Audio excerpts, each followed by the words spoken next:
शुक्रवार को। देखिए, अब इसी से समझ लीजिए कि खेसारी कितना वर्क करता है। जी।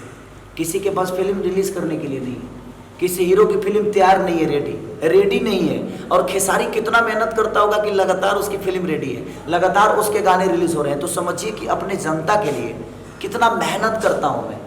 ये नहीं कि खेसारी की आज भी फिल्म है यार, कल भी फिल्म है, मैं उतना वर्क करता हूँ, जबकि एक फिल्म को बनाने में कम से कम 3 से 4 महीने लगता होगा। जी।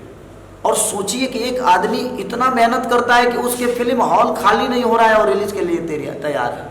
और यहाँ बाकी बहुत सारे लोग हैं कि जिनकी फिल्म रिलीज तक नहीं हो पा रही है क्योंकि वो रेडी ही नहीं है। तो मैं कोशिश करता हूँ कि मैं जिस प्रोड्यूसर का काम करूँ वन शेड्यूल में काम कर दूँ, ताकि वो अपना काम करे, फिर मैं किसी और का करूँ, फिर भाई वो अपना फिर दूसरा काम करे। अगर मैं एक ही सिनेमा को 1 साल तक लटका के रखूँगा तो मुझे लगता है कि ना वर्करों को टाइम से पैसा मिल पाएगा, ना प्रोड्यूसर खुश रहेगा, ना डायरेक्टर खुश रहेगा, ना संगीतकार खुश रहेगा, ना डिस्ट्रीब्यूटर, कोई खुश नहीं रहेगा। अगर हम एक काम को लटका कर 2 साल रखेंगे तो सर किसी को पेमेंट कहाँ से मिल पाएगा। तो उसमें वर्करों का घर बर्बाद होता है, वर्कर घर बैठ जाते हैं और फिर वर्कर कहीं और चले जाते हैं, फिर वो सिनेमा शुरू होता है तो वर्कर वहाँ पहुँचते नहीं, उनका पेमेंट नहीं मिलता।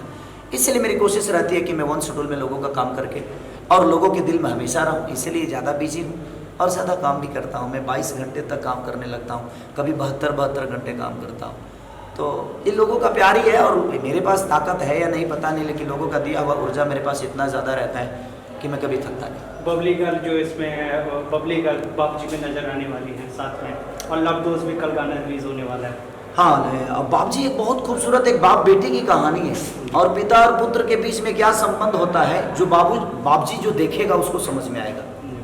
हमें लगता है कि हमारे पिता हमारे लिए कभी सोचते नहीं, हमारे लिए गलत करते हैं, लेकिन उनके जाने के बाद समझ में आता है कि इस दुनिया का कोई भी पिता अपने बेटे के अलावा किसी के बारे में सोचता ही नहीं। जो आदमी अपने पिता का कदर नहीं करता होगा बाबूजी देखने के बाद जरूर करेगा, क्योंकि बाबूजी ऐसी फिल्म बहुत कम बनती है और बाबूजी एक बहुत खूबसूरत सिनेमा बनी है।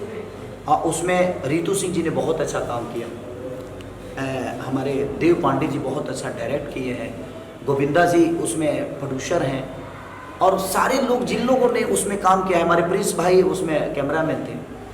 तो जितने लोगों ने काम किया सबका काम बहुत बेहतर है और मुझे लगता है संभावना दीदी ने इतना अच्छा बेस्ट काम किया है, आइटम सॉन्ग किया उसने, तो लगातार उसमें के गाने भी बहुत अच्छे हैं, सबका काम बहुत अच्छा है। जो आर्टिस्ट उसमें काम किया है सब ने बहुत अच्छा काम किया है। और बाबूजी देखने के बाद सच में मैं बोल रहा हूँ, ये दिल से बोल रहा हूँ कि जिसको अपने पिता का कदर नहीं होगा वो अपने पिता का कदर जरूर करेगा।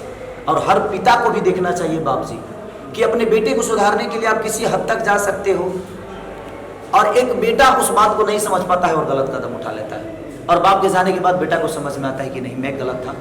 और बाप जब बेटा भाग जाता है तो बाप को लगता है कि मैं गलत था, लेकिन गलत कौन होता है वो सिनेमा देखिएगा तो पता चलेगा।